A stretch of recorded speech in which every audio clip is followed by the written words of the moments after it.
on that one. Oh, I need to fix the lighting. It's funny, do all the shows here in the spring and summer, and there's better lighting, and all of a sudden it's dark now for these night shows, and I don't have quite as many lights as I did once upon a time, but here we are. We are live. It is live before lock. It is your old pal Emac and one Fast Eddie Fear. Let's get that tweet out, and then I will drop it in the YouTube or in the Slack chat. But here we go, Eddie. I haven't seen you since say March, somewhere around there, I believe, before the playoffs started for NBA. Yeah, I lose all you guys to the boys of summer, but glad to have you back for us creatures of the night. As it gets dark in the winter, it gets cold. I come out from under my rock and prognosticate about the round ball. Well, you have the summer league, preseason basketball, so it's getting to be almost year round. Long final series this year. You and Rinpack get all these little niche slates. Yeah, which I really enjoy. Actually, I enjoy the niche slates. Get a smaller crowd. I'm communicating personally with a lot of the guys who are playing. So 2,000 or 3,000 people following the stream, you're just speaking en masse. But when we get in those smaller groups, if you end up behind the paywall and there's 400 or 500 people, it's a lot more personal. So I kind of enjoy the variety there. But we're into the stretch now. We're into the long marathon of the 7-8 months of the multitudes. So. All right. Well, speaking of that, we've got the old quick time for a sales pitch here. New sponsor. We'll talk about them in a little bit, but that is Super Draft. Tell you how you can get $20 there on your first deposit in immediately playable cash.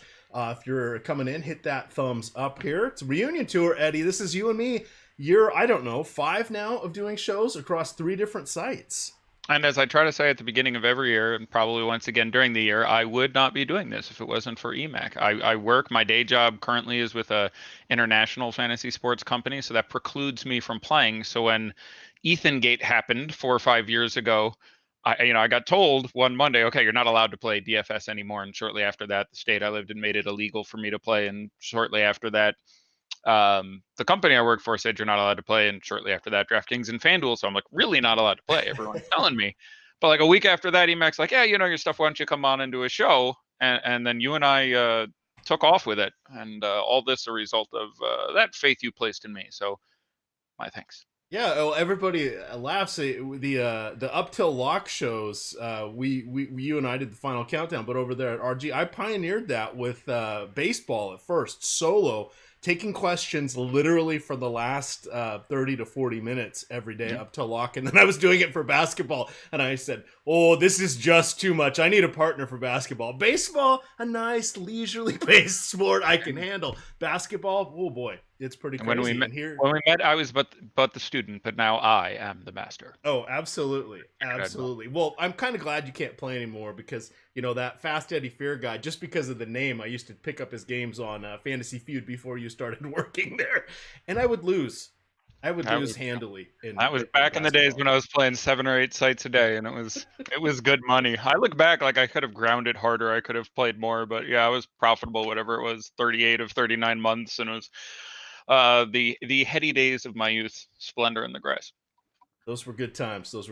But let's get started here. I will fix.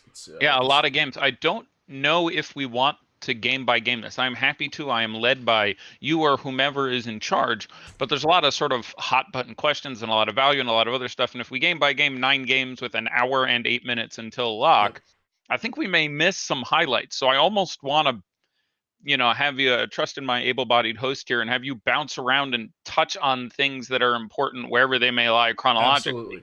Absolutely. So we'll go through the games, but we'll just hit them real quick of any of the high notes. So quickly looking at people who are in, people who are out. Mike Scott was a game time decision. He is likely to play. Markieff Morris, game time decision, also likely to play. Joel Embiid out of that game, so that's a big one. Reggie Jackson out for Detroit. So a lot of moving parts there in Philadelphia and Detroit. We'll want to talk about that because there's Kyle O'Quinn, and we all know what we like to say with Kyle O'Quinn. Cruising on down to the next games here. He's got a name like an Irishman, but doesn't look the part. Well, he does, and here we are tonight, sponsored by Guinness. Nothing but the best from Ireland. With my Guinness shirt behind me. I got that at the Guinness Brewery. There you go. You brought in the Ireland connection, so here we are. Alec McPherson, good Irish boy. Speaking of the Irish, we got the Boston Celtics. You have Enes Kanter, who is out. Daniel, see what I did? I'm professional here, Eddie. Daniel Tice also out. That's going to bring us the law firm of Williams and Williams. We'll have to see how that comes into play. TJ Warren was dealing with a sore hip. He should play. Jeremy Lamb also dealing with a sore hip. He's going to be a game-time decision, though, leaning towards playing. We've got Wendell Carter, who is dealing with a sore hand. He should be in. Otto Porter on a back-to-back. He had a 24-minute limit last night.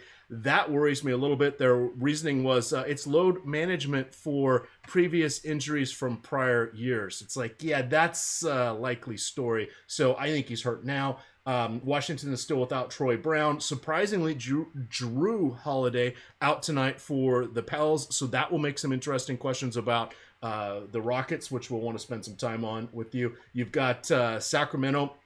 A couple guys dinged up. De'Aaron Fox should play, dealing with a sore hip himself. We'll have to see. They said game time decision. That's I believe that's the 9 o'clock game. There's still one game after it. So on late swap sites, you do have an out if you have placed him in the guard or utility or a flex spot.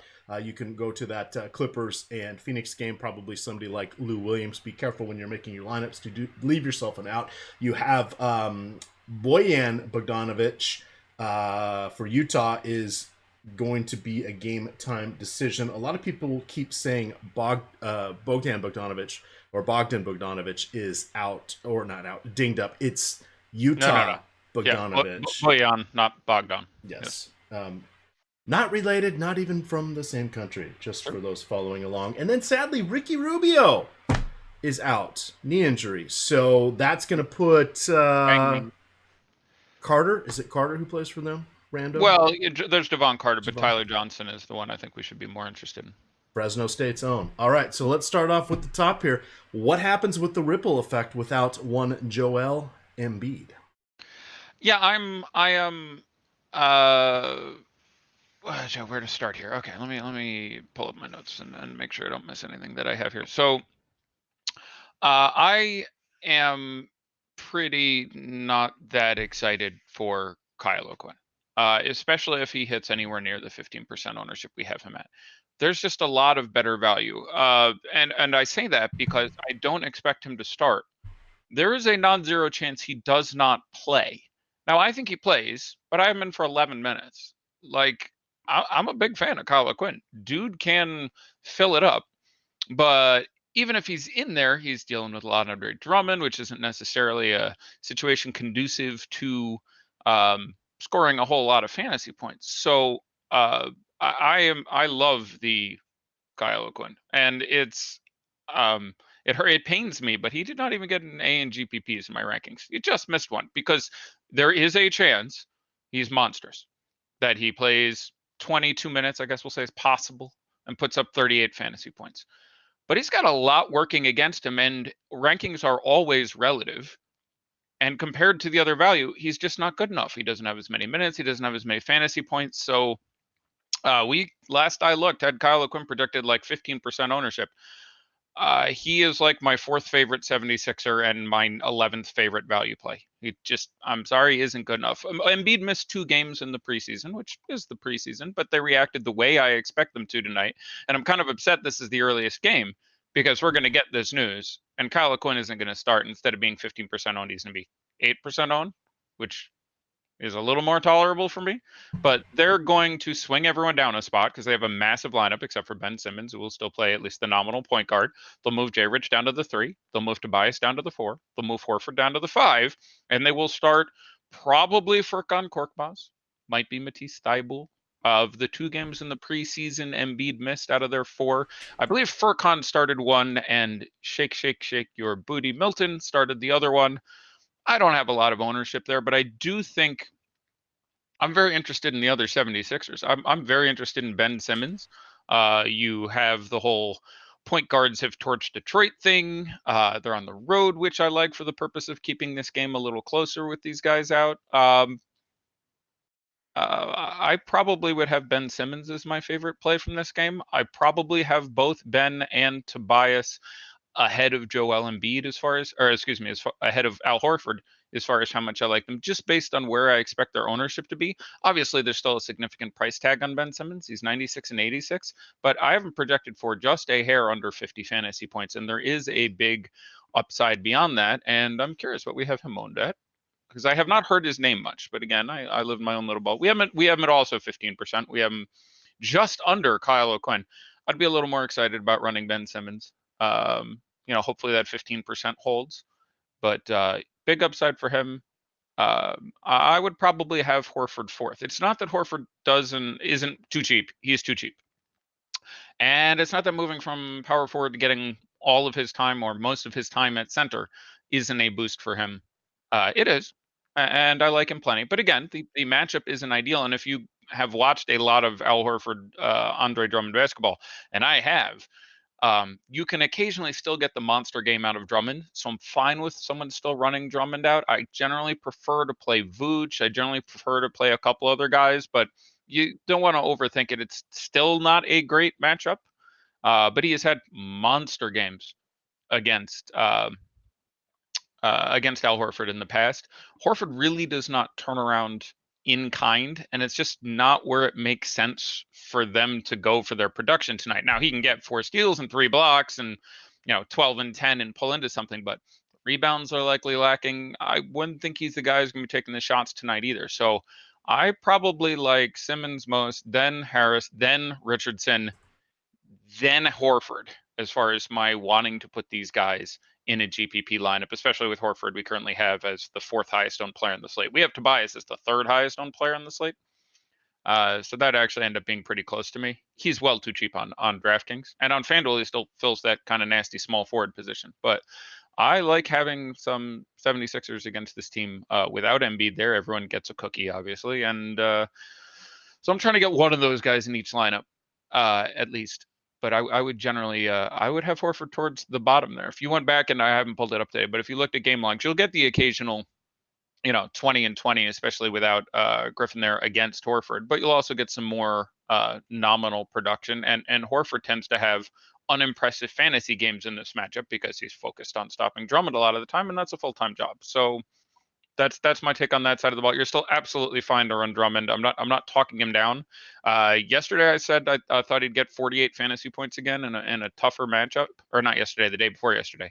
Literally, I've been on shows every day Drummond has played. He played Wednesday, Thursday, Saturday. I've been on Wednesday, Thursday, Saturday, and he was my favorite play first day, and he put up his 80. Second day, I said I think he gets 48. He got, I believe, exactly 48. Tonight I have him at 46. 46 is just fine.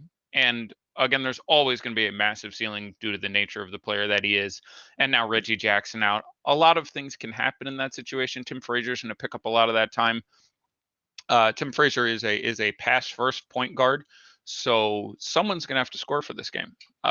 So I like getting some pieces of these Pistons, but keep in mind they might get whooped. Keep in mind this is still a very, very impressive 76ers team defensively. I mean, if they put Matisse Thybulle into the starting lineup, that is a nasty 5-man defensive unit, just an amazing one outside of Tobias Harris, who's below average probably, or around average defensively. But yeah, all the 76ers are very popular, and they should be. But I would be under on Horford, under on O'Quinn based on our current projection numbers, over on the others. I love Tim Frazier at minimum price. There's some risk. I don't know how much time he gets. Preseason, again, Reggie sat 1 game. Tim Frazier played, I think, 35 minutes in that game. I have him projected right now for 31 minutes tonight. There's a number of other ways we can go here.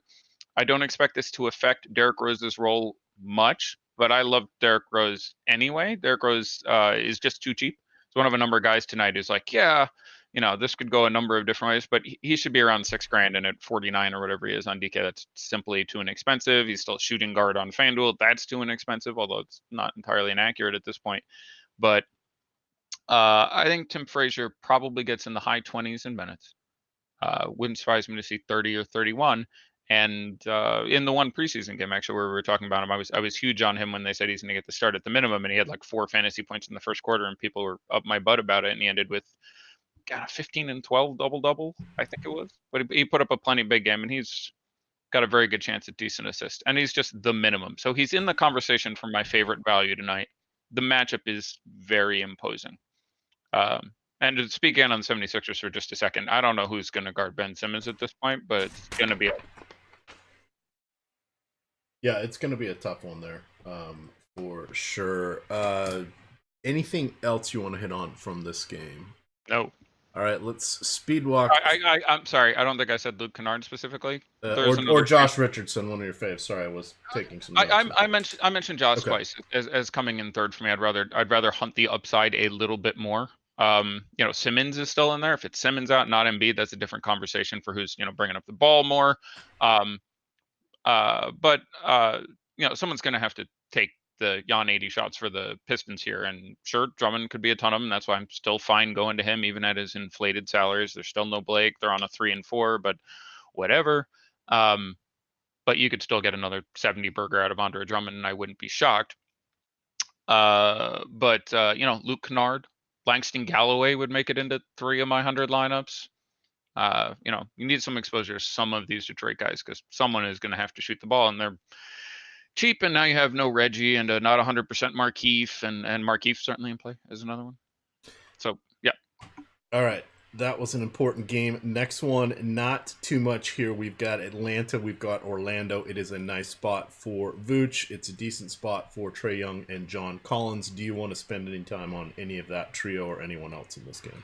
I think it's a horrible spot for John Collins. Okay. This is a nasty team for guys coming in at big threes, fours, stretch fours, any of that stuff. Aaron Gordon, Vooch to a lesser extent, and most specifically John Isaac are a nightmare defensively. Maybe John Collins puts together 35 or something, but he's still not that cheap. And I just don't see 50 out of him in this spot. I haven't looked, but I'd be shocked if he'd had a good game against the Magic even last year when they were not as defensively imposing as they are this year. I would stay away from John Collins. A few people have mentioned to me today. I just, on a slate this big, I would have a lot of trouble getting to JC. So what would John Collins do? I don't know, but I wouldn't be super on that tonight. Trae, you just saw what Trae Young can do, sort of matchup independently. I legit like Trae Young in tournaments simply because someone's got to take some number of shots this year, and as I've intimated in the past, I do think a lot of guards against Orlando are going to hit ceiling games simply because the matchup down low is a gigantic beating for a lot of these teams. So I like Trae Young quite a bit in tournaments. Past that, it's no need to do the Alex Len thing tonight, who was a little disappointing with his 20 in our last slate against the aforementioned Andre Drummond. Bring the conversation full circle, but and I'd also have some shares of Evan Fournier. It is a very nice matchup for him. Has performed generally well against the players in question here, although obviously some new faces in Atlanta. But it's important to look at Atlanta as the plus matchup it really is. So probably my order of preference is Vooch, who, I've projected for 1.5 less than Drummond tonight. It's a really, really good spot for Vooch. He's going to be my favorite guy on this team.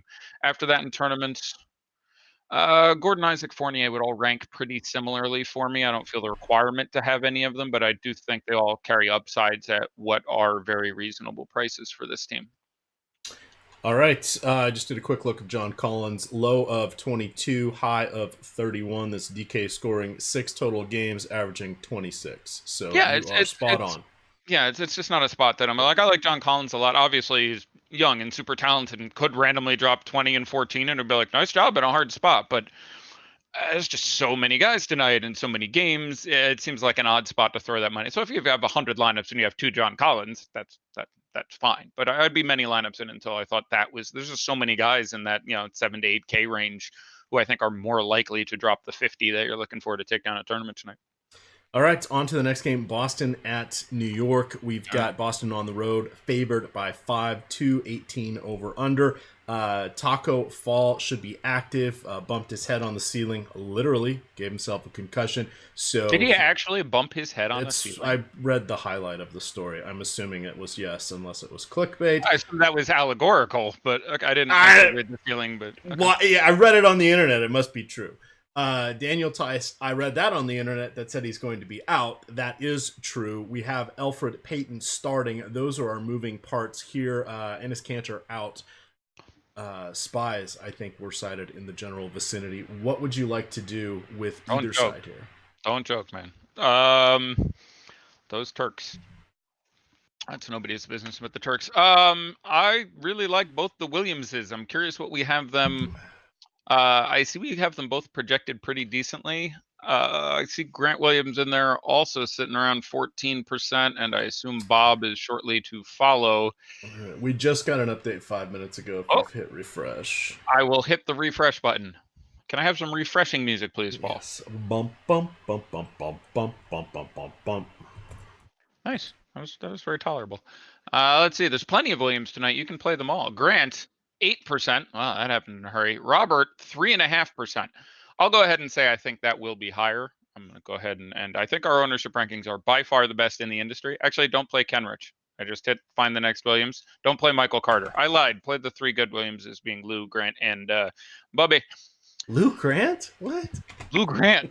Look at this. We're all the old man. It's a long way to Tipperary 1% going of back people to the pick Irish. that one up. Yeah. Grant's just really, really cheap.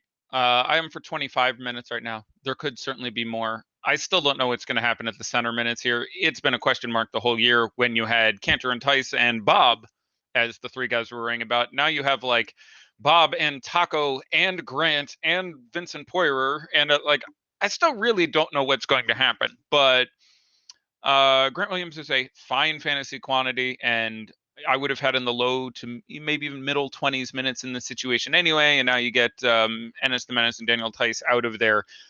There is some ceiling beyond that he gets, a ton of time. And I feel pretty safe he's going to get 20 whatever minutes. And the matchup is pretty strong. I'm a fan of this matchup for anyone, but obviously him. So $3,200 Grant Williams, I think, is great. I don't think I'd be searching to go super over 15%, but I imagine I'd be closer to 25. Matchup really quite strong. Bob Williams is projects to be a fantasy monster. Starting, I presume, will be Mitch Robinson. I think we'll get the start for this game against him. That seems the right way to go. Although knowing the mind of Fizdale is a difficult thing. But I like him quite a bit as well. Just tournaments, obviously, because dude might not get to play because fizzy lifting drink may keep him stapled to the bench. But Grant is a fantasy monster. I think his production would normalize down to 1.25, 1.3 fantasy points per minute. But the matchup is ideal. Has played 2 games so far this season and dropped 1.5 a minute or some such. I'm a big fan of both Williamses. If that's going to be their ownership, I would prefer if he's anywhere under 10%, that's too low. There's a real chance that Robert Williams starts at center, plays 24 minutes, and has 39 fantasy points. None of those things would surprise me at all. There is a chance that they dither and he plays 16 minutes, but honestly, if he plays 16 minutes, I'd have to project him against the Knicks for like 25 fantasy points. That doesn't really chafe my backside too much at 4,400. So, big fan of both Williamses. Past that, my next guy would certainly have to be Jaylen Brown. DK $5,000 is just too cheap. And again, Knicks, little extra offensive responsibility there, and it's just a little bit too cheap. Certainly would play in cash over Evan Fournier, who I think sits at the exact same price. There's a lot of guys in that $4,900, $5,000 range. I'm curious how owned we have him projected to be, but he is simply just a bit too cheap at his price. Which guy? That would be Jaylen Brown. We have him at 17% on DK. Yeah, he's too cheap. I like having a couple of those. I mean, those are my 3 super targets on the Celtics. You obviously can Gordon Hayward. It's a great matchup. I'd have him last. You can Kemba. The price isn't super appealing, but there's obviously monster upside in this situation. So, yeah. I mean, there we are. They're at the Knicks, so it's Madison Square Garden. Madison Square Garden Kemba is a little bit of a thing if you want to be cute. But yeah, probably if our ownership holds, I would go Bob, Grant, Jaylen, Kemba, Gordon. Smart, I guess, as my order of GPP preference amongst the Celtics. All right, there was a lot to unpack in that game. Anything? Oh, sorry, I didn't say anything about the Knicks. Mitch Robinson would be my favorite in tournaments. He's just 5,200. I have to presume at some point they develop him and stop dithering around and Portising and all the other crap they're doing. The only 2 guys on this team we can vaguely trust would be Julius Randle and RJ Barrett. I'm fine with them at their prices, but it is not a good matchup whatsoever. So they are guys I don't mind if they show up in a tournament lineup, but they're not priced particularly brilliantly for this matchup. And again, it's a big slate, so a little bit either of those guys would work. I would want to get over the field on Mitch Robinson, who I suspect will be very low owned, and there is some decent chance he starts and plays 26 minutes if he can stay out of foul trouble. And even against the Celtics, I'd have to project him for somewhere around 40 fantasy points. I'm a big Mitch fan, so I imagine we have him at like 3% owned, and I'd want to have triple that or something like that. So I'd find a way to get a lot of Mitch into my life. Son of a Mitch coming have in at 1. We have under 1%. So I'll go ahead and say that's a little bit too low. But regardless, he's going to be low single digits owned. I'd want to have probably close to 10%. I would play a lot of Mitch. Alrighty then. Quickly, before we get on to the next game, I want to talk about our new sponsor for a moment. I will drop the link into chat, but we do have Super Draft. Hey, it is the future of daily fantasy sports. Forget about salary caps. Say goodbye to them. Say hello to lineup freedom with game mode multiplier. All you got to do is use your sports knowledge, particularly that fantasy side of it, to draft any player you want and build your very own dream teams. Countless of lineup possibilities let you experience daily fantasy sports the way you want to. SuperDraft offers contests for NFL, MLB, NBA, NHL, and PGA so you can enjoy the best all year round. Now here's the hook. Sign up for SuperDraft today. Use the promo code AWESEMO. Claim your free $20 in SuperDraft cash on your first deposit of $100 or more. You can also download their app. Let me drop their link into chat. Go for it.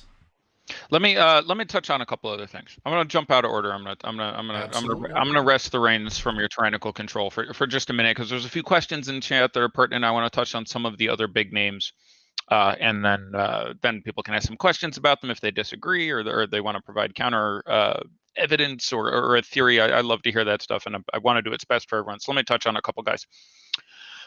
Someone said Taco's activated. I know. I'm not sure he'll play. My impression is he was still behind Poyer in the rotation, so he's center at most 3, probably 4, even tonight. He's minimum. I ranked him, meaning I would have him. I'll take 30 seconds and talk about my rankings. There's supposed to be 2 things. One, there's supposed to be a quick glance. What does Eddie think about this guy? So they have a cash and a GPP ranking. And the other is there's supposed to be a player pool. So if you don't have time to build your own player pool and you want to MME stuff, I made you a player pool. It's literally a list of every player. If I played 150 lineups, I would have at least one of. Taco Fall is ranked. I would have a couple mid-price Taco Falls, but I also would not be shocked if he did not play, literally. Why Frazier over Hart?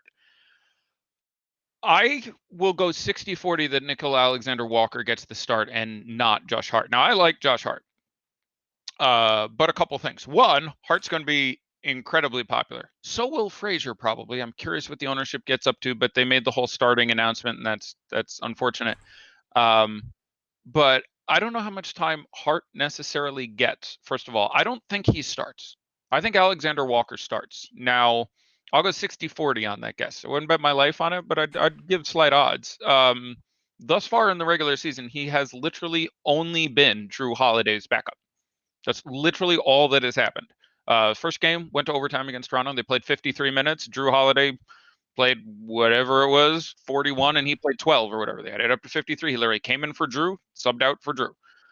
Second game, same thing. Came in for Drew, subbed out for Drew. Now Drew isn't going to play. Sure, maybe they take Josh Hart and throw him in the starting lineup. I think it is slightly more likely, 60-40, that they put Alexander Walker into the starting lineup.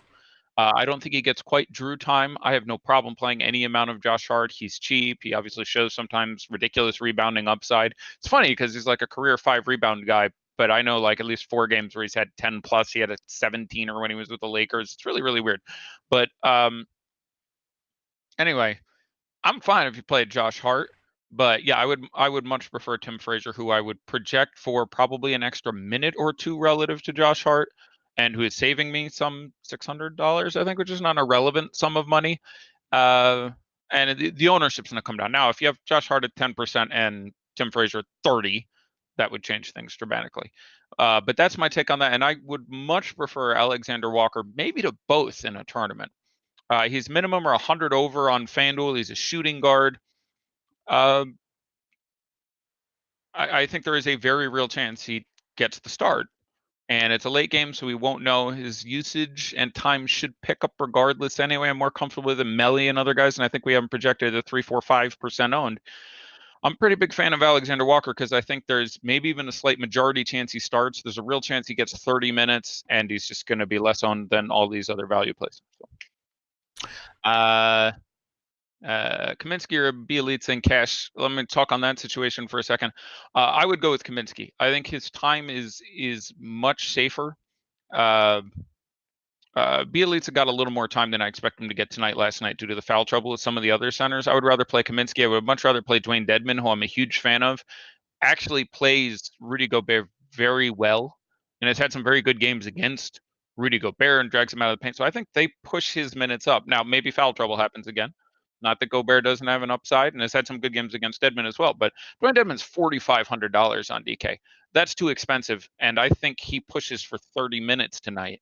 I'm a big fan of Dwayne Dedmon. Okay, there's some stuff. All right, for those of you scoring along at home, Dedmon's last 4 games, these are all with Atlanta going against Rudy Gobert, 39, 36, 47, 21. That is DraftKings scoring. I do want to point out last night that in the second half, they Lakers moved Anthony Davis to center where he started in an effort to draw out Gobert from the paint. It worked. So we would like to think rational coaching, and I do not know who to attribute that to on DFS Twitter, but rational coaching, one would think we might see the same from Dedmon. But hey, new team and Luke Walton, so who knows? But all fair. There we are. Yeah, I'm a big Dwayne Dedmon fan, and I doubt we have him projected for a whole lot of ownership. So yeah, I didn't know it was that good, but I'm happy to see it is that good. Yeah, very solid. All right, quickly hitting back on our games. We have Indiana Pacers at Cleveland. Guys that are interesting: Shetty Osmond, and then on the other side, we are seeing Domantas Sabonis and Miles the Odometer Turner starting. One is always on the floor. They're playing about half their minutes together. That is a nice improvement over last year. The only other guy I'm sort of interested in, maybe a little bit of Tristan Thompson. And I'm blanking. Oh, Colin Sexton, I guess. So smatterings across the board. Malcolm Brogdon also in play. I don't think I'd want more than 2 guys from this game on my lineup, but there are some interesting mid-range value guys. Yeah, nothing here probably makes it into my first lineup. If it was going to be someone, it would be Sabonis. If there's someone I was most excited to play in a tournament, it's probably really low owned Kevin Love. Kevin Love is going to be really low owned. He got enough time. He got enough, he didn't take a pile of shots in that game, but Kevin Love could just, throw up some dominant games in this matchup. So I'm kind of excited about Kevin Love. I wouldn't have a problem with Tristan Thompson. A little more of a cash play, but 6 on FanDuel is cheap. 5,700 on DK is cheap. Has had good games against the odometer previously. And that matchup is fine for him. So I'd be fine with some exposure to Tristan Thompson. I'd legit like to get, I imagine Kevin Love's going to be 2% owned. I'd like to get 4 or 5. Like to have some exposure there. Fine if he lands in your lineup. I can't project him for Pascal Siakam numbers or other guys in similar price ranges. Yeah, for the Pacers, TJ Warren would make a couple tournament lineups, but Brogdon, Turner, and Sabonis are all still a little bit too cheap. Sabonis, the one that you're certainly most excited about for the matchup and other things. But yeah, I wouldn't. This isn't a game I'm specifically targeting, so I'd want smatterings of those guys I just mentioned. That's probably a difficult spot for Chetty. Not priced quite cheap enough. There's just lots of guys we really like now at 3,000 and 3,200 and 3,400. So reaching out to some of these 46 and 49 guys who have similar projections, they're 1%ers for me, but you can do it. All right. Sorry. If Jeremy Lamb sits, and if we get that news specifically close to lock, minimum price I'm presuming or close to it, Edmund Sumner. I would expect to get the start and move up to high 20s in minutes, and that's fine. You could then roll some of that out there. So if you get 653 news that Jeremy Lamb is out and want to roll out 5 or 10% Edmund Sumner, that would be the play to make there, with the additional slight caveat that it would be a minor cookie for most specifically Sabonis, but also Turner and Broggy. Would that be one of your preseason guys, Sumner? Yeah, I mean he's dealt with injuries. He's literally, I would think, the third year into the league. But super talented guy. So yeah. All right, quick update on the news. Otto Porter will play Saturday. John Hanson is going to be a game time decision. Elfrid Payton is starting. We already knew that one. The Magic. Did you mention the Magic starting lineup? I did not. I presume it's Augustine, Fournier, Isaac, Gordon, and Vooch. You got it. There we are. And then let's see what else. Cam Reddish and DeAndre Hunter are expected to play around 25 minutes apiece. Hawks will be starting Trae Young, Cam Reddish, Hunter, Collins, and Len. And then Kevin Huerter limited to 20 minutes tonight. Yeah, I mean, him getting 5 more minutes even takes a little more appeal off the Bembry, Reddish, Hunter trifecta, but that's enough time on those guys. 6:23. Munch, go faster. All right. So the next game, this is a good one. Toronto at Chicago. Key plays from this one. Pascal Siakam, 37 on Yahoo. We'll get to him, but Donovan Mitchell, 36. You want to start your builds with those guys? I have no problem with that. Actually wrote it up. Drop that link for the Cash Building Blocks article in chat. Eddie, what do you like from Toronto and Chicago? Yeah, Siakam has been really, really nice. Trying to think of something to add. Obviously, the matchup is a particularly strong one for him. The Bulls are the more intriguing side of the ball here because they haven't played out quite how I expected them to so far.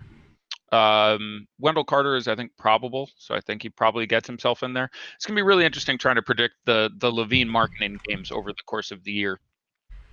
Is what I'm saying there. I think this is slightly more of a marketing game. It really is going to have something to do with how the defensive align and how difficult the matchups are. Markkinen doesn't have a great matchup, but it's better than Levine's, having gone back and actually watched some portion earlier today of him and Lowry. And he'll see Lowry and VanVleet, who can make things difficult against, well, we saw the job he did against Steph Curry. And I certainly don't have to tell you anything about Fred VanVleet, but slightly more of a Markkinen than a Levine game for me. Again, the pricing makes that roughly a neutral play. I think Levine is on DraftKings where he's just a little bit too cheap. Like, we've already seen one very nice ceiling game out of him. He should cost a little more than he does. I think Donovan Mitchell is going to be very highly owned, which he should be, but I think Levine is, off the top of my head, the first pivot I'd be looking to make there at a similar price. But Chicago, a little bit dicey. Although I do want to say, especially on FanDuel, $4,700 Kobe White. I think he's 12 or 13 on Yahoo. I didn't think would have such a big role in the rotation, but has been subbing directly for Otto Porter most frequently, not unlike Alexander Walker and Drew Holiday, who I was talking about a minute ago. So, if he's going to continue to see 25 to 30 minutes and shoot every time he possibly can, and Porter certainly could be a little more limited, I'd have some interest there, especially FanDuel. 4,700 is a very nice price. The existence now of Tim Frazier and a couple other guys makes that a little dicier, but if our ownership projection holds, he's low projected, and I think that could be very nice. For the Raptors, there's lots of guys you can play and that you could take a shot on. Marc Gasol, you could do other stuff, but Pascal, I have no problem being almost a cashy cornerstone. It's a really nice matchup. I can see a very significant upside. He's going to get what he wants in that front court. So there really is, 50 plus upside out of Pascal tonight. Wouldn't shock me whatsoever. So Pascal, the first guy for me. Tournaments, probably rather play the price on Lowry over the price on VanVleet. Who's good, but the numbers come up a little bit. We may have already seen his best game of the year. Pat McCaw is still out, but I still don't think I'm going anywhere else into the rest of the team. Excellent. Let's see. Interesting. Kobe White or Dunn. Yeah, or Chris Dunn. Yeah. It's been, it's going to be a little bit site dependent. Believe it or not, Chris Dunn, I'm gonna play the steals game with a little bit. DraftKings, you're getting more for 3-pointers. So FanDuel scoring really appeals more to Chris Dunn. DraftKings scoring really appeals more to Kobe White. So I probably that's enough to bifurcate my interest to those two sites based on that. But I would end up with them projected similarly. Hard to have a lot of certainty about any of these guys. Again, they gave Satoransky the starting job, and through 2 games, the first game he split dead even with Chris Dunn, 24 and 24. In the second game, he started, though the score may have had something to do with it, but he played 22, and Chris Dunn got 26 off the bench, I think. So I don't know how much time I'm going to get out of these guys. Not again. You're being pretty cute there. Toronto is not a great matchup. There's lots of really excellent value in better matchups and better prices. I don't have any issue if you have some exposure to Chris Dunn, but the time is hardly secure and the matchup's pretty bad. So I would have a nominal amount of interest in Chris Dunn. All right, on to the next game. This is an important one. New Orleans and Houston will probably be able to breeze through Washington and San Antonio, and then we'll hit on Sacktown and Phoenix and the value as we get through this. Eddie, we know that Jrue Holiday is out. Houston now home favorites by a dozen. Still the top over-under of the night, projected at 238. The big question is, are you still good with looking at James Harden and Russell Westbrook, who still do project as some excellent point per dollar plays across the board, even without Holiday in the mix here? And we know that Houston doesn't take their foot off the gas because, hey, they lost an easy one already, and they can't screw around anymore. Yeah, no, that's very true. Yeah, they've only played that one game against the Bucks, I believe. There's just been one Houston game, right? Correct. They didn't play till Thursday, and they just played the game against the Bucks, and they sort of screwed that up. Yeah, someone said, "What's your take on Houston after watching them play?" I have many times over the years, someone said, "I don't know if Harden can work," and I'm like, I think Harden is a remarkably transient protean player who can do a lot of different things with malleable. Malleable. That's excellent. Excellent. Very loquacious. Very verbose. Very sesquipedalian of you, if I might say.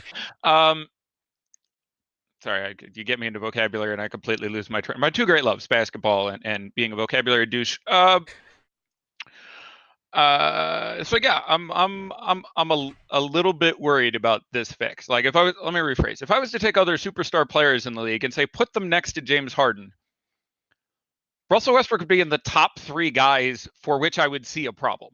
I'll put it that way. If I took the top 50 players in the league and said, how would this guy be next to James Harden? I'd put Westbrook towards the bottom of the list as far as how they work, both for how they run breaks and the way the rebounding works and hitting the same side of the floor more frequently on the break. And there's just all kinds of ways in which there's little idiosyncrasies in which it doesn't quite mesh well for me, but we'll see what they do with it. Yeah, they're both way the hell still too cheap on DraftKings. I really like having one in your first lineup. The matchup is supreme. You alluded to something which is very important, is that Mike D'Antoni does not like to yank these guys out of games. Even like there's many times over the last 7 years what Harden's been in Houston where I'm like, they're up 31 with 4 minutes left. Why is James Harden in there? Like I've thought that many times. Yeah. And so that should increase your confidence. FanDuel, I still like them both. I have James Harden as my top overall scorer on the night. I don't think you need to have one. DraftKings, you can have both, and I don't have much of an issue with it. I don't want to go into stats or specifically compare them. We don't have time. Gotten some PJ Tucker questions. The price is up a little bit. Last game I said I thought he'd play 35 minutes and have 21 fantasy points. I think he played 38 minutes and had 25 fantasy points. So roughly the somewhat crappy production that I expected on a per minute basis, but that is a crap ton of time. But again, they don't need him to play that much against this team. Playing against Giannis, they ran him out there 38 minutes. I think those minutes come down. The price isn't as appealing. You can run anybody out there against New Orleans. There's a few teams playing tonight. You can play anyone against the Pelicans because they give it up so sweet. Same thing with the Knicks, same thing with the Hawks. There's just a number of teams in which this is a spot where guys who aren't fantasy producers can just jump on out there. So you want to play some PJ Tucker. Certainly a spot it could work out for you, but I've heard other people rank him quite highly. I'm not a huge fan. I would play Derek Favors before I played Clint Capella at their prices. Obviously, back-to-back, little dicey. You're only at 22, 24 minutes. I don't really want to play either of those guys, but if you forced me to play one, it would be Favors, actually. Across the ball, again, I think there's a very real chance that Alexander Walker starts. Someone in chat asking, is Cox starting tonight? I don't think Kyle Aquin. I'll go ahead and say there's a 5% chance he starts. I would be shocked if he started. That'd be a really weird chance. He's not known for his defense in that match. That would just be a really weird thing to do. And Brett Brown is usually not that fluky, for lack of a better word. I would put him starting at center. He would be like my 5th choice. I think you'd see Jonah Bolden start before you saw Kyle O'Quinn start, let alone Al Horford. Anyway, I'm off on a tangent. Yeah. So I would rather in one tournament lineup play Alexander Walker than Hart, because I expect him to be around a fifth of the ownership. And I think Matisse Thybulle getting the start, Al Horford starting at center. Right on cue there. Thanks a lot. Nailed it. Kind of nailed it. I said one of three guys would get there. But yeah, they're obviously going to shift guys down there. Right. So what time did that come out? 28 minutes before lock? Oh, hopefully we still get 10 minutes of Kyle Aquin. But yeah, Kyle Aquin, now that I've confirmed he isn't starting, which wasn't going to happen anyway, would be way down my list. Lots of Thybulle. What do you think about Thybulle? I have him as a playable but not exciting GPP play. DK, I'm setting him up right now. I would cap him at 5%. He's 3,300. You're going to get a couple steals, couple blocks. You might get a few points. University of Washington guy. Watched several of his games because he was, I think he was there all 4 years. He's an excellent perimeter defender. He is. Yep. You have to just see it. You cannot describe. It's not like quick hands. He just anticipates like nobody's business, and he is a bleeping shadow. It is amazing. I've seen an hour of it, and I love it. I'm excited he's starting. I'm really excited to see the game now. Changes a couple other things. Makes me like Simmons even more by sort of transitive property and more differential opportunities for him.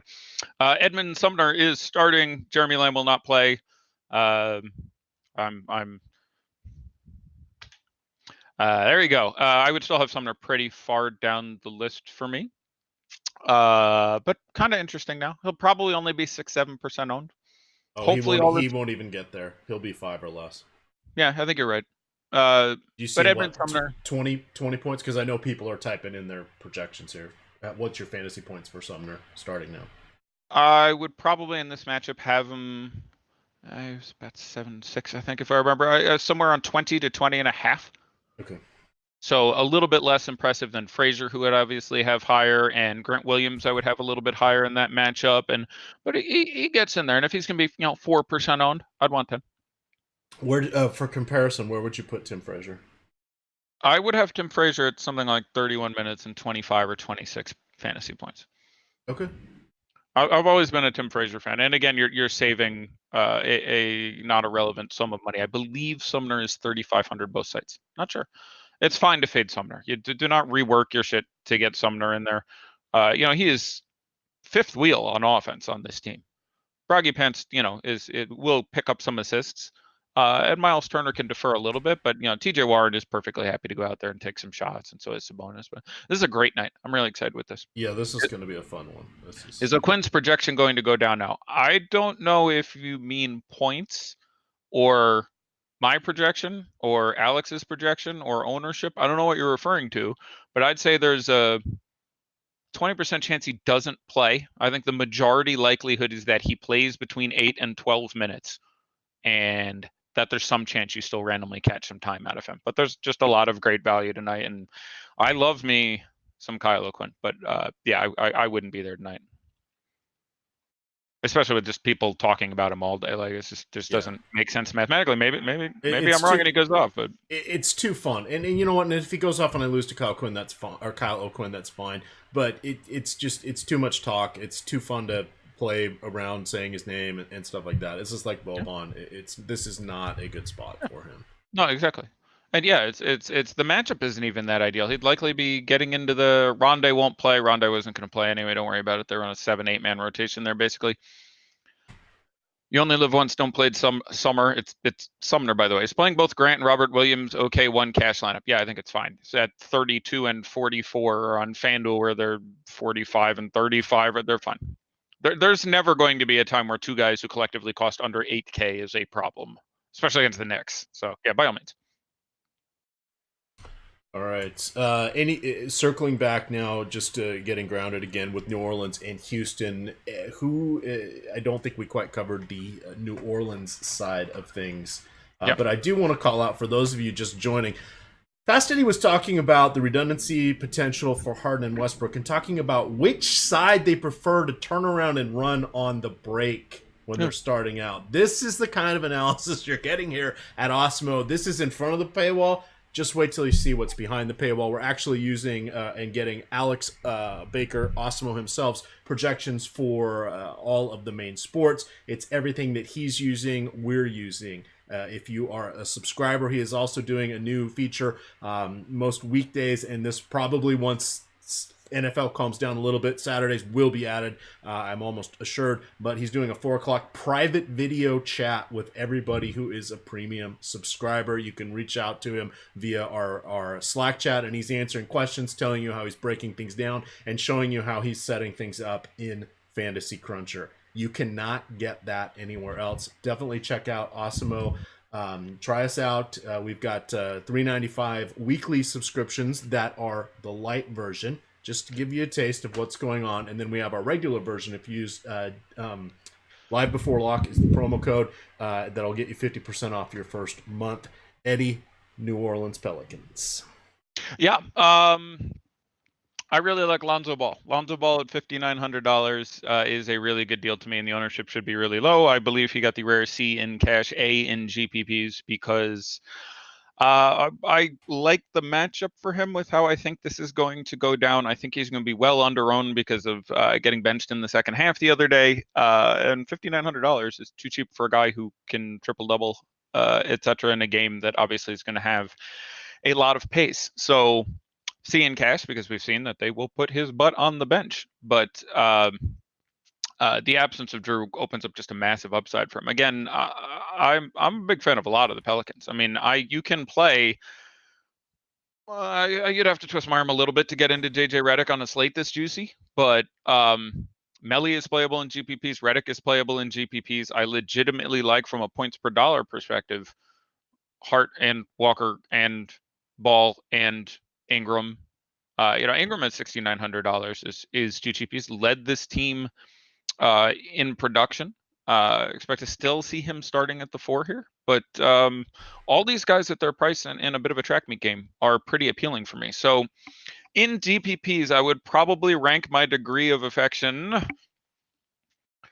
Ooh, it's really close. I really like these guys, but it's probably going to be Lonzo, then Alexander Walker, then Ingram, the top 3. But certainly those other 3 or 4 guys also remain in consideration for me. And again, you can see my rankings for a more updated thing. All right. Does that hit this game in enough angles? Yeah, really. Beyond, Westbrook and Harden are going to do things incredibly similar to Luka and Porzingis, and they're just going to use massive, 60-70% of the usage when they're out there, and one of them is always going to be out there. So it's really limiting the sort of. So on a slate that's juicy, I don't think it's worth it to go into, even Capella by extension. Although if I was going to play Capella, I would actually definitely play Harden. But PJ Tucker and Daniel House and Eric Gordon, even at this point, I think would be basically off the table for me. They're all ranked, but they're guys I would have low single digit in the percentage. So. All right, 19 minutes to go, 3 games left. Washington at San Antonio. Does anything stand out here for you outside of a GPP dart throw with all of the other news that we have? You're getting massive minutes out of Bryn Forbes for a guy who costs $4,100, and the matchup is pretty great. So I'd have a non-zero share there. I ranked him at double Bs. For Washington, none of these guys in this matchup are super appealing for me, but Thomas Bryant and Bradley Beal did get A's in GPPs. We've seen it out of Bryant. We really haven't seen it out of Beal yet, but both these guys have a chance to put up, at their respective ownership, really monster games. So I'm okay with paying the tab on either of these guys, but they're not going to make it into one lineup. I would probably rather play Beal between the two of them. $9,000 Bradley Beal against the Spurs is just going to be incredibly low owned in a world of $7,900 Donovan Mitchell, etc., who has almost the exact same projection for me. But he's going to be like 4 or 5% owned, and he is going to have 2 or 3 60-point games a month. No reason this couldn't be one. So some interest there, but yeah, not a ton on this team. Isaiah Thomas is probably going to play tonight. It'll be interesting to see how much of that time comes from Ish Smith, if he completely kicks Chris Chioza out of the rotation. Rui Hachimura got a couple of Bs. I like his game a lot. I think he's gonna be a steady presence. I think his minutes are somewhat guaranteed. But again, it's just a really juicy slate, and he has the projection of, around 24, 25, 26 fantasy points, which puts him right in there with a lot of guys who cost $2,000 less. So, you got to want it. But those are all guys that you could roll into your lineups, and I wouldn't hate it. And obviously, the Wizards are a bit of a cake matchup. Game could stay close. Any day you can get monster games out of Aldridge or DeRozan. I thought their respective ownerships had probably slightly preferred DeRozan tonight, but they're both guys who are gonna be low single digits owned. Someone just tweeted me how many minutes do I think Isaiah Thomas. Someone with a Roto Grinders logo tweeted me. It's funny. Only $3,500 on DK. I would be surprised if they gave him more than like a dozen, 15 minutes. Yeah, Maybe. I would say 17 would be an absolute hard cap in my opinion. I ranked him. I would have yeah. some. It's fun, and he absolutely, like, if there's a blowout, maybe he plays the whole fourth quarter, and him in the fourth quarter brings back fond memories, but especially like he's comparably priced to, say, Tim Frazier, who I have projected for double the minutes, and also a player I'm a fan of, and admittedly a much tougher matchup, or a tougher matchup, we'll say. But Isaiah Thomas is a luxury play. There's just so much value tonight. Like, nights are not the same as each other. What makes this night different from all other nights? As we say on Passover. So on this night, what makes it different is there's 39 really good value plays. It's not that different from the Thursday show I did and the Wednesday show I did, where it was, on Thursday was finding the Urson ended up being the super value guy, and there were still there like 7 guys who got 19 to 22 fantasy points for almost the minimum. So you need a lot. So for you to play Isaiah Thomas, you're simultaneously taking the wager that he gets enough minutes / production to get, we'll say, 25 plus for him to be even in consideration, and then that number isn't slaughtered by several of these other great pieces of value. It's probably too cute. All right, Eddie, 2 games to go, and we have value that is so crazy it can only be described as Mashugana. There we go. You went there first, so there we are. Sacramento, Utah. Utah's kind of a mess in that somebody can't hit the broadside of a barn, water falling out of a boat. Your choice, that is Mike Conley. He cannot be that bad for this long. He's okay, but I love me some Donovan Mitchell. Rudy Gobert, been awful as well lately. Is he going to score double-digit NBA points tonight, Eddie? Talk to us about the Jazz. I'm fine with Gobert, but I'm going to go to Vooch first. But Gobert in tournaments is absolutely fine. He has had 15 and 15, 20 and 16, whatever games against Dedmon before, in the specific matchup versus team before. There's no reason to think it couldn't recur again. Obviously, you don't want to stack it with probably Donovan Mitchell. Mitchell's just too cheap. He's been great these past 2 games. Now, he's not the most consistent guy, and when he's been supernumerary for a couple games in a row, and is going to end up being somewhat chalky, I expect I'm a little more inclined to move away than to jump on the train. But from any straight projection standpoint, certainly looks like he's going to be good. I spoke at length in the first video of the year about how the Jazz in the preseason had been really weird. You saw Donovan Mitchell being much more egalitarian, along with Quinn Snyder, really moving shots around where everyone on the team was taking the same number of shots and everyone was holding hands and kumbaya. And the defense was horrible. They gave up at least 125 to everybody in the preseason.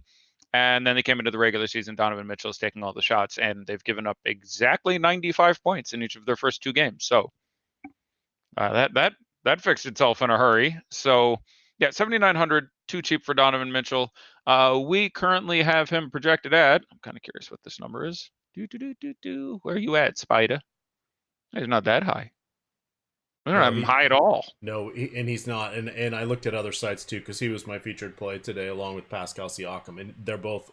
Last I looked, they were both under 20%. So he's well. Mitchell's at about 10% on both sides.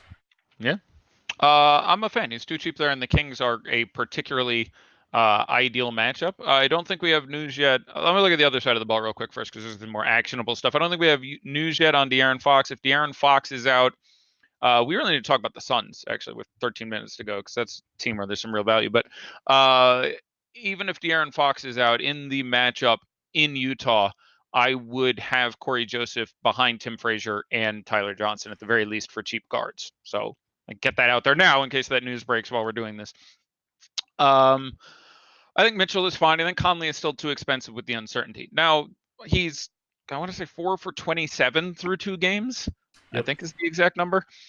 13.5 shots a game isn't too bad, but it's a really juicy slate, and he's not that cheap yet. If his price, if he's $5,900, if he's in Lonzo's range, I'd be like, oh, now we're having a conversation. But like, I haven't projected for a point less than Lonzo, who costs a couple $1,000 less. I have a lot of trouble getting to Mike Conley. Yeah, so this team for me, Jeff Green is one of many value plays you could certainly sprinkle in there and have 5% of. depending on exactly what we hear about Bojan, who I think is still questionable. But yeah, Donovan Mitchell is too cheap. He should cost about $1,000 more than he does. One tournament lineup. With him being that low expected ownership, I would actually go there. I have him projected a few points ahead of Zach LaVine. And I slightly prefer Markkanen in that game if I'm to go with one of the Bulls studs. But not a massive ton of interest on this side of the ball. When you look across the ball, again, obviously no Marvin Bagley there. Dedmon, my favorite play across the ball. And then after that, actually, probably, especially on a site that locks, I'd really like to try some Buddy Hield.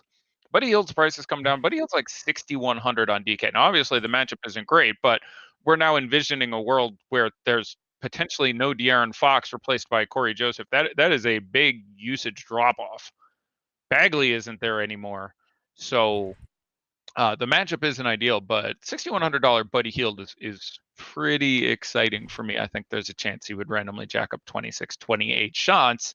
And if you're going to come at this team, you want to pick on some of their weaker wing defenders. You don't want to be running necessarily into the gut of Gobert and stuff. So I do think the shots would tend more to be on the outside, and you could see just 14 threes out of him or something. So pretty excited to play Buddy Hield. Pretty excited to play Bogdanovich. Make sure you play the right B Bogdanovich. You Bogdan on Sacramento, not Bojan across the ball. It is the meeting of the Bogdanovici.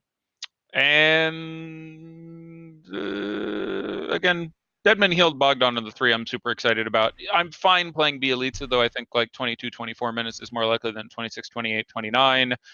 A lot of talk about Trevor Ariza. I'm going to need to see him do something. He looks old and out of shape, and played 20 minutes yesterday and had like, I think 2 rebounds and assist and no points or so. I guess I didn't quite get the whatever there. But Kojo, I would definitely want some exposure to in the event De'Aaron Fox is out.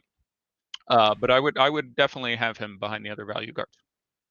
All right, we've got requests to talk about Alexander and Hart from the premium Slack. Now that we know that Hart is not starting, if you just want to hit on that, then we can riff away. We know Hart is not. I didn't know. We know Hart is not starting. That's what they're saying. I didn't confirm that. I'm sorry.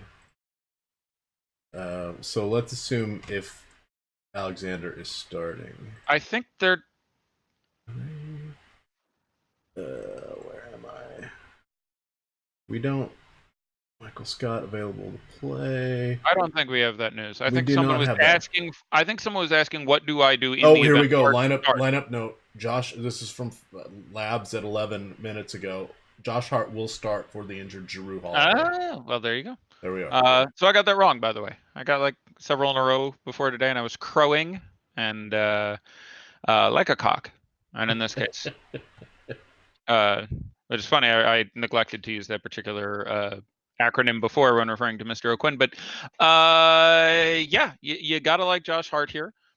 I would really sit there and think about it for a while versus him and Alexander Walker in a single GPP lineup now, because there is a chance the lineups go a little squirrely off the bench. And yeah, what's the exact price on Josh Hart? I think it's 3,600. I want to make sure I get this right. He's going to get very popular. He's 3,600 on DK. That was the correct number. On FanDuel, I feel like it might be a little bit more. He is 42. That's a very tolerable number.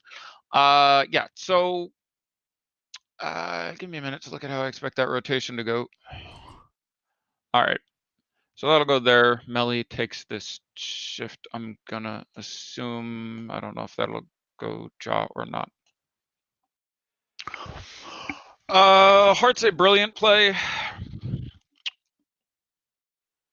Yeah, I have to expect Hart to play 30-plus minutes now in a game that's pretty dicey. He's probably now slightly ahead of Frazier for me from a points per value play. In tournaments, I'm guessing Hart's ownership will exceed Frazier, so I would have them roughly nominal.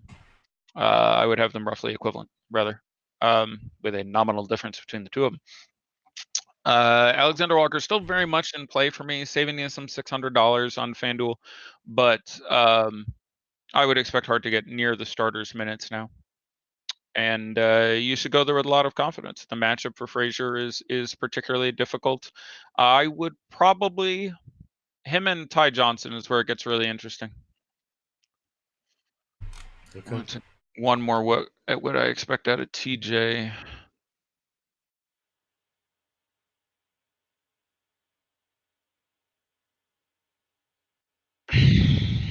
Yeah, it would be very close for me. In cash, I would probably still have to play Josh Hart in tournaments. I think I will slightly prefer Tyler Johnson, who I expect to have lower ownership, but it's very close. Tyler Johnson, I was 38 on DK. Let me see what he is on FanDuel. He is 38 at a point guard on FanDuel. So he ends up being $300 more than Tim Frazier. But Tim Frazier is going to end up higher owned on FanDuel. So on FanDuel, if you have the 300, certainly Tyler Johnson, I would prefer there. The matchups make this very interesting with both Frazier and Tyler Johnson running into pretty difficult defensive matchups, and Josh Hart really not. So Josh Hart probably from a raw points projection is going to come in just above the two of them for me, but they would end up being really similar, and I feel a little more secure in his minutes. So Josh Hart would be my highest projected of the three by a point or two, all normalizing around the mid-20s. All right, couple questions. Oh, sorry. Final game of the night. Yep. Doing a few too many things here. Go No, ahead and fine. hit on the Phoenix value, please. Well, again, you have Baines in there. The price on DK has come up significantly. I don't know what he is on FanDuel. I would prefer the Boston value, but you can have a share there. Saric is, I think, 4,500. That's more than you want to spend. We have a lot of really good forward value that's just less than that. I really like Frank Kaminsky. He's going to get time at the 4. He's going to get time at the 5. He's 4,200, but more importantly, a power forward on FanDuel. I'm a big fan of Kaminsky as a play. Absolutely fine to play. On DraftKings as well. I would have him projected a little less than Tyler Johnson. Not really sure how the ownership is going to play out on these guys, and it is going to be very different site to site. But I like Frank Kaminsky a lot. I like Tyler Johnson a lot. Javon Carter is in play, but Tyler Johnson will sometimes go out and take 15 shots and score 50 fantasy points. He's done that. Javon Carter is much more deferential. Great defensive player. If you're playing on FanDuel, you can make an argument the guy could pick up 5 or 6 steals. But for me, the matchup not particularly ideal there. Yeah, that's about it. Kelly Oubre, again, prices started to rise a little bit, but big chance he's spicy there. I don't know what they're going to do necessarily with, McCall Bridges and how that's going to work with Saric. And I'm a little worried about how Monty deploys various things this evening. So Booker, I'd absolutely want to have some exposure to in GPPs. Kelly Oubre, I'd want to have some exposure to in GPP. Still just well too cheap. DK $6,000 is well too cheap for him. You could play some Baines, you could play some Saric. I would want to have a lot of Kaminsky, a lot of Tyler Johnson, a little bit of Javon Carter, because DK is $3,100. So the existence of Tim Frazier kind of dwarfs that a little bit, but still would have some. All right. Oh, I guess I should talk about the Clippers for a minute here again. They're going to be pretty normalized with the minutes, but you're looking at your standard guys of Kawhi, who has looked great and has even been distributing well. He picked up 9 assists the other day, which ties a career high, I think I saw. Lou Williams, like the other two Williamses, but not the other two Williamses. So not Michael Carter and not whichever other one I'm forgetting. But like Grant and Robert, Lou Williams is still a little bit too cheap for me. There is just a giant ceiling there in the matchup for him. Is brilliant, so really can't depend in cash, but real chance you pick up 50. Again, fine playing him in Harrell, not fine playing him in Kawhi, but Harrell, Lou Williams, Kawhi Leonard. Kawhi Leonard, obviously a better FanDuel play because of the small forward thing, and just DK. Many other guys are underpriced, where just the Harden price and the Westbrook price, and Ben Simmons, who can is point guard, small forward, so he's eligible in your lineup at a ton of spots. Like, I'd prefer Simmons to Kawhi, but I'm fine if you ended up with him. But both Lou Williams and Montrezl Harrell are well too cheap for the upside they possess. So I'm a big fan of Montrezl Harrell specifically. I think it's 62. FanDuel at 7K, I'm just fine with. I'd sit there in that nominal range and look at him, Thomas Bryant, Tristan Thompson. I have some interest in all of those guys in that median price range, and roughly the same amount of appeal for all three of them. But DK $6,200 Montrez, big ceiling there, and coming off a lesser minutes load where Zubac had the big game. But yeah, that's it. Let's handle a couple questions. All right, coming from the premium chat here, would you go Westbrook and Sumner or Siakam and Frank the Tank Kaminsky? Not to be confused with Frank Jackson. I'll go with the Frank the Tank side, barely. Very close, though. We're looking at Cash, Hart, and Horford, or Belicha and Lou Williams. Does not say a site. Hart and Horford, not close at all in cash. They're both much superior cash plays to the other side of that equation. I would hope I have them ranked as such. Obviously, I'd have to update Hart, and I didn't. So Belicha bad chalk. after Yes, all of the other news. If he's chalk, he's bad chalk. He's more expensive in that, and I expect him to see less time. He's fine, but the matchup isn't great. He's $4,000 where some of these other plays are 3,000, 32, 35, 38, so it's a little more money.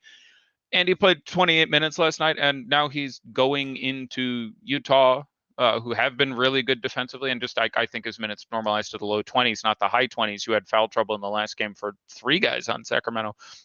He's better if De'Aaron Fox is out, just an extra shot load, and he's $4,000. It's not like he's an awful play, but I would like him less from a points per dollar standpoint. Like if he's 10% owned, that's about where he should be. If you have 10%, that's great. If you have 40% and he's 30% owned, I think both those numbers are way, way too high. All right. Rondé Hollis-Jefferson now available to play. Don't let that do Doesn't matter. anything. Marcus Morris or Kennard FanDuel GPP? Kennard, certainly in a GPP. Much better matchup. And, well, I won't go that far, but there's going to be shots available. Is Isaac Bonga okay for cash? He has 3,800. He already has Frazier. No. Okay. So do you want Frazier or Hart, if I'm reading this correctly? I would prefer Frazier. I would prefer Hart and cash, excuse me. But both of them I have well above Isaac Bonga. Isaac Bonga has a worse matchup, not guaranteed, blah, blah, blah. Wouldn't shot. He could lose at the time to 82. I can see ways that could, it's not close at all for me in cash. Honestly, I wouldn't play any Isaac Bonga tonight. All right. Belisha or Holmes in cash? We have 90 seconds. Beal. And then Siakam and Turner or Ingram and Vucevic. I'm typing the answers here in chat. Ingram and Vucevic. All right. See what else we got here. If anything's coming in. Sorry if I missed it. Let's see. Yep, nothing too crazy. All right, let's quickly look at YouTube. 45 seconds, so. We got Kawhi or Simmons? Simmons. All right. Probably cash or GPPs for me. Certainly on DraftKings it would be. Yeah, that's going to do it for us. All right, because we do have a little bit of a delay. We are going to mention one more time. We have the new sponsor here, and let's talk about that. I'm going to drop this link in chat. It is for SuperDraft. Reminder, if you sign up with them and deposit deposit $100, they will match you $20 in SuperDraft cash available for immediate use. Hey, guess what? This is the future of daily fantasy sports. No more salary cap. They have the multiplier. So say hello to those pesky salary, or say goodbye to those pesky salary restrictions. Hello to lineup freedom. Use your fantasy sports knowledge to draft any player that you want and build your very own dream team. There are countless lineup possibilities to let you experience daily fantasy sports the way you want to. SuperDraft offers contests for football, baseball, basketball, hockey, and PGA, so you can enjoy the very best of DFS all year round. Again, use our link, which I dropped into the chat there, and the promo code AWESEMO to claim your free $20 in SuperDraft cash with your first deposit of $100 or more. They also have an app. Reminder, they've been running some contests for NFL at some heavy overlay. That is marketing. That is intentional. That is something Eddie likes. Lovely. The best thing in life, nothing you nor I nor anyone else says to you is better than the site you're playing on, paying out $1.25 per dollar in versus 84 cents. So huge fan of the SuperDraft, and I have a number of friends who have played there in the NFL, and said that the overlay has been very nice for them, and that they have quickly and promptly received their payouts. So that's critical as well, obviously. Always crucial. One last thing before we get out of here. This is the little game we call. Are we going to talk ownership? We should talk ownership. Daddy likes. I'm downloading the excellent $400,000 contest, 100,000 to first. There's nothing that says I love you like top heavy tournaments. Hey, shout out to Adam, who before overtime was in this very same contest last night, was first, third, fourth, seventh, and 11th. And then he got screwed out in overtime? Yep. He went from winning 170K to 20K. He says, you know what? In a few days, maybe a week, I'll look back and say, hey, I won 20K. But right now, he lost $150,000 in his mind. So Yeah, I've had a couple like that. So yep, I'm feeling him. He's had some real heaters. I don't know how much he plays a day, so it's always difficult when you see. I made 100K, which he did not that long ago. I think it was FantasyDraft. Yeah. To know whether you're playing, like if you're playing 2K a day, that's pretty brilliant. If you're playing 12K a day, okay, that's less brilliant. That's it's a week's worth of entry fees. But yeah, super smart guy. I've always enjoyed Adam's analytical process looking at things. I believe he plays around, not counting football, but I believe he plays in the baseball days. It was 3 to 5K per day. So yeah, that's around what I used to run. Still sizable. All right, let's see who. And oops, I was calling this up to say we have just one game, right? Just one game. Yep. Damn it, Detroit and Philly. Detroit and Philly. Who is the most popular play of the night? There's gonna be a lot of guys owned in this game. There's gonna be a lot of ownership in this game. There are 7 players with double-digit ownership on DraftKings. Let me see if I can name the 7. Okay. That's a fun game to start. Okay. Tim Frazier. Yes. It's Tim Frazier, Ben Simmons. Yep. Andre Drummond. Yep. Tobias Harris. Yep. Josh Richardson. Yep. Al Horford. Yep. Derrick Rose. By any other name. There you go. You got it. Who do you think is the most popular? 2, 3. We're splitting hairs, so this may vary on people's different GPPs. So, what do you got for rank the top 3? They're spread out by about 3.5%. Really, they're that tight. Like I want to say Tim Frazier. There was so much value at the end there. I don't know if he could have got up to that's got to be like mid-20s in ownership. Like all these guys have to be 25-ish. I'm guessing is that 3% spread. It's gonna be Drummond. It's gonna be Drummond. It's gonna be Harris on DK. It's Drummond and Harris, and then it's either Simmons or Frazier or Rose. I'm trying to figure out who the last. It might be Horford too. Jeez. It's gonna be Drummond, Harris, and Guy at top 3. Drummond, Harris. I'll say Frazier, 3K. Maybe enough people were watching my show.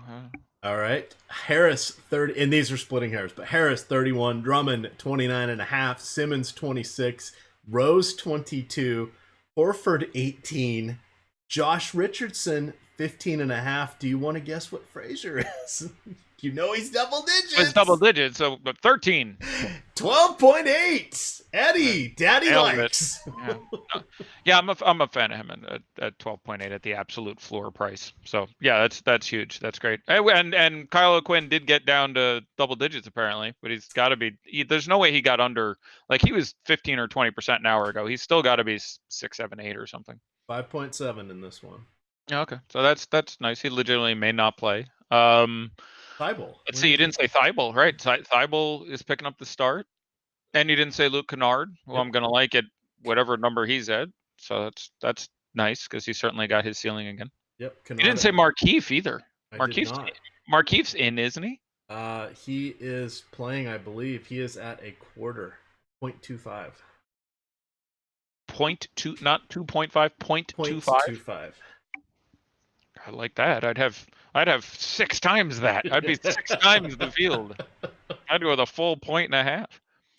All right, yeah. So we had a few people play themselves. Reggie Jackson 0.01, Joel Embiid 0.01. Is Thon McCurr? He's healthy at least, right? He is present, and he may not play, but he is healthy. So. Yeah, I think he'll play. He'll get his 11 minutes. He'll get out there. Christian Wood might not play. Thon McCurr should. Question mark? I'm Ron Burgundy. All right. Well, with that, there you go. Back tomorrow, right? What time are we on? What's the game schedule? Tomorrow. What do we got? Let's on-air production meeting. We'll have to see. So there are either 3 games at 7 or 4 games if they count 6 o'clock. So we will have to see what the sites are doing. All right, so it's a brief one. That's just a little easier. It'll be a shorty, and then we do have to be off air at about we will be, because at 7:30 we will have the NFL Showdown show for the Sunday Night Football. So we've got everybody covered. Reminder, tomorrow there will be one Josh Engelman breaking down the day's slate solo. He'll give a quick run through here for NBA for about 30 minutes or so based on the size of this slate, since he doesn't have Laffy or Adam to drag him into taking 90 minutes to do it. Then we do have NFL on starting, I think, 9:45. We've got Adam Alex Laffey and Ben Raza, and then live before lock is one Josh Engelman and Chris Spags.